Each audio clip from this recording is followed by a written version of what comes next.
On the morning of February 15, 1990, a neighbor walked down the hallway of an apartment building in Inkster, Michigan, and stopped.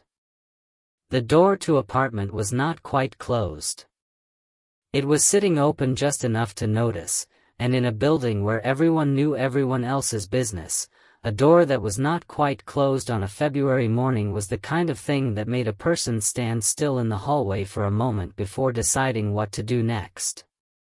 What was inside that apartment was a 23-year-old woman named Dianne Hood. She had been beaten. She had been strangled. She was already gone. The night before, her neighbors had heard her screaming. Nobody had called for help. Inkster in 1990 was a small, working-class city pressed up against the western edge of Detroit, the kind of place where people knew their neighbors by name and by sound, where the walls between apartments were thin enough that you could hear a television 2 doors down. Without witnesses willing to put a formal statement on the record, without physical evidence that could be tied to a specific act of violence rather than simply to the presence of a person who had already admitted being present, the Wayne County Prosecutor's Office could not move forward. The boyfriend was questioned. He was questioned again. He was never charged. Dianne Hood was buried. Her case was left open. To understand what it meant for the neighbors not to call, you have to understand what the calling would have required of them. It would have required picking up a telephone in the middle of the night and reporting that the woman next door was screaming and fighting with someone. It would have required putting their name to that, their address to that, the formal, documented statement that they had heard something and believed it was serious enough to call. In a building in Inkster in 1990, in a community where the relationship between residents and the police was not uncomplicated, where involving the authorities in a neighbor's domestic dispute was not a reflex but a decision with social weight and personal cost, the calculation was not a simple one. They heard her. They stayed behind their own walls. They made the decision, the way people make decisions at midnight when a sound comes through an apartment wall, to wait and see if it stopped. It stopped. That was the last sound Dianne Hood's neighbors ever heard from her. The next morning, the door was open. There is no way to know with certainty that a phone call that night would have saved Dianne Hood's life.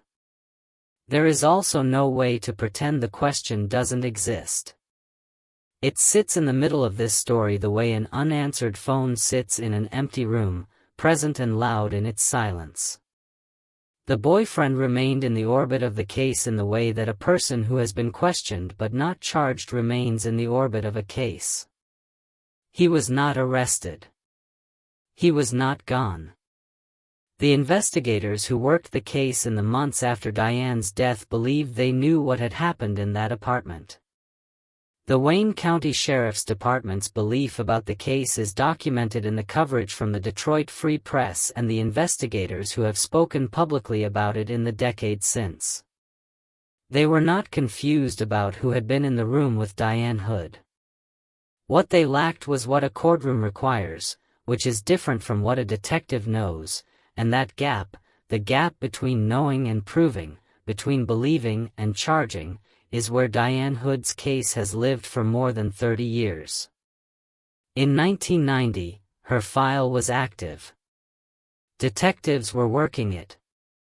There was a suspect and there were questions and there was the specific energy of a recent homicide investigation where the people who know things are still close enough to be reached. By 1995, the file was not closed but it was cold. The detectives who had worked it initially had moved on. The immediacy of the case had passed into the longer, slower rhythm of an open investigation with nowhere new to go. The boyfriend had moved on. The apartment building had moved on. Inkster had moved on. Dianne Hood's family had not moved on, because families of murdered women do not move on, but the active institutional attention that her case had received in the weeks after her death had settled into something quieter and more durable and less useful. That is what a cold case is. It is not a case that has been abandoned. It is a case that has run out of the specific momentum that a fresh crime generates and has not yet found the new evidence or the new technology or the new witness that could generate it again. Dianne Hood would have been 56 years old now. That number is worth pausing on, because the tendency in cold case stories is to freeze the